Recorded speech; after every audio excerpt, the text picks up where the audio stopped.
अब हम आपको यह बताएंगे कि भगवान श्री राम के देश में रामनवमी के मौके पर सांप्रदायिक दंगे भड़कने की आशंका क्यों जताई जा रही है। कल रामनवमी है और आज पश्चिम बंगाल की मुख्यमंत्री ममता बनर्जी ने कहा कि चुनाव आयोग ने मुर्शिदाबाद के डीआईजी को बदलकर अच्छा नहीं किया है और अब अगर रामनवमी पर मुर्शिदाबाद में दंगे होते हैं तो इन दंगों के लिए चुनाव आयोग ही जिम्मेदार होगा। डीआईजी को भी मुर्शिदाबाद रेंज में चेंज कर दिया बीजेपी का बातों पे। अगर मुर्शिदाबाद मालदा में दंगा हो जाए तो इसको जमींदारी इलेक्शन कमीशन को लेना होगा कि हमको पता है कौन दंगा संभाल सकता है। आप जानबूझ के बीजेपी का बात पे अब चुन चुन के ऑफिसर चेंज करता है।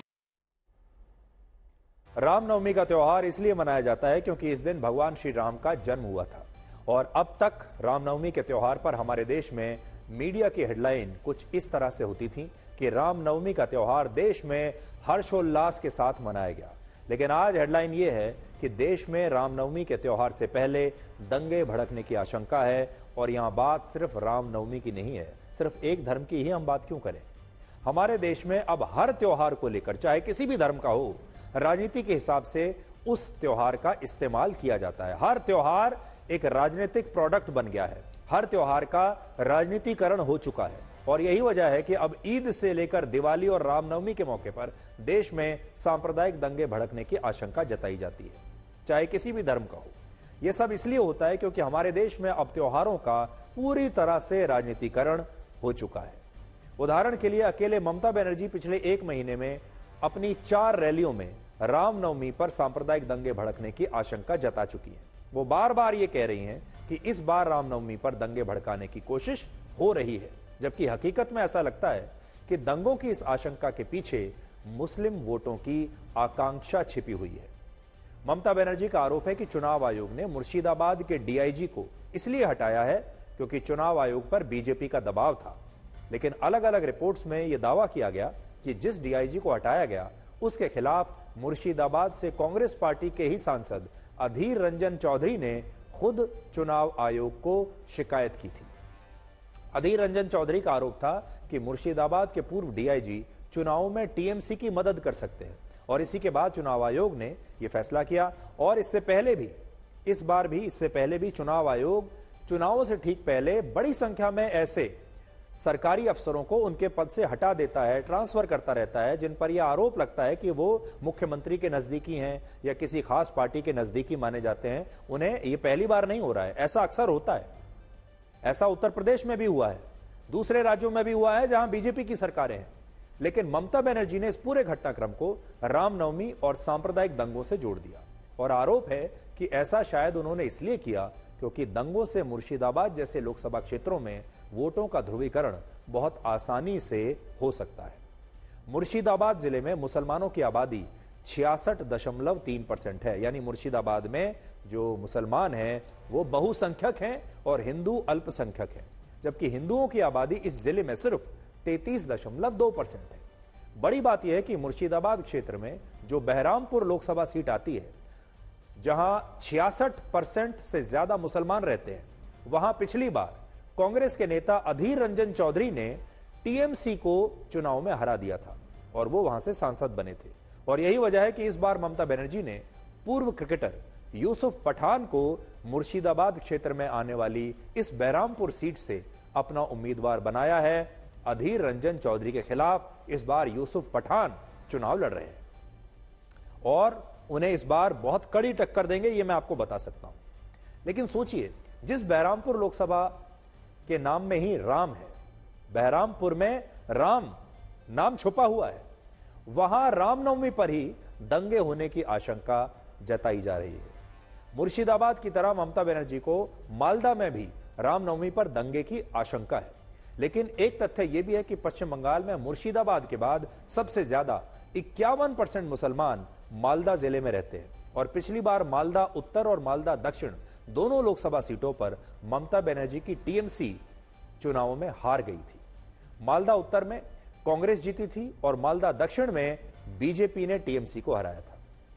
पश्चिम बंगाल में कुल 13 लोकसभा सीटें ऐसी हैं जहां मुस्लिम वोटों की संख्या 32% से 67% के बीच है। और इन सीटों पर मुस्लिम वोटों के लिए हर बार खुलकर तुष्टीकरण की राजनीति होती है और इस बार भी यही हो रहा है। वरना आप खुद सोचिए, जिन सीटों पर मुसलमान बहुसंख्यक हैं, उन्हीं सीटों पर ममता बनर्जी को रामनवमी पर दंगे भड़कने का डर क्यों सता रहा है?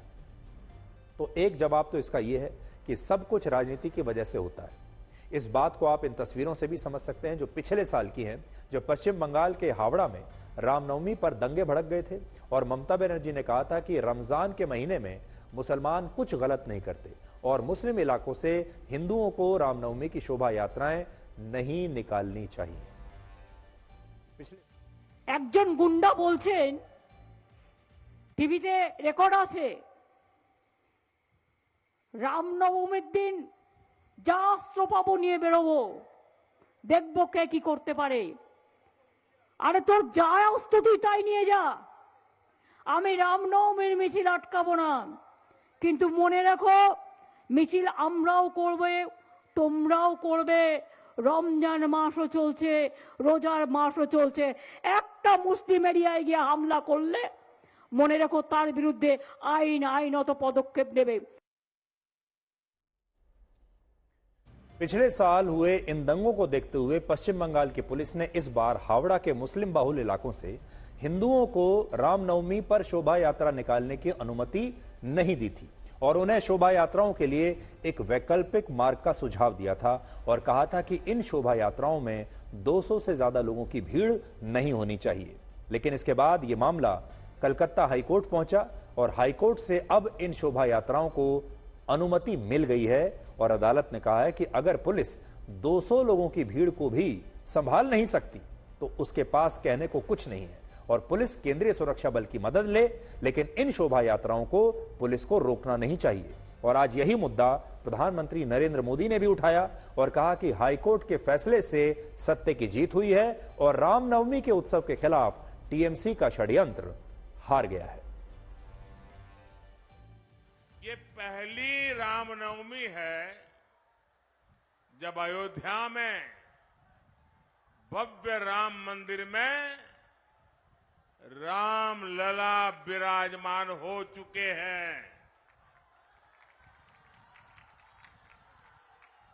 मुझे पता है टीएमसी ने हमेशा की तरह यहां रामनवमी उत्सव को रोकने की पूरी कोशिश की, सारे षड्यंत्र किए, लेकिन जीत सत्य की ही होती है। इसलिए कोर्ट से अनुमति मिल गई है और कल पूरी श्रद्धा और भक्ति के साथ रामनवमी की शोभा यात्राएं निकलेगी।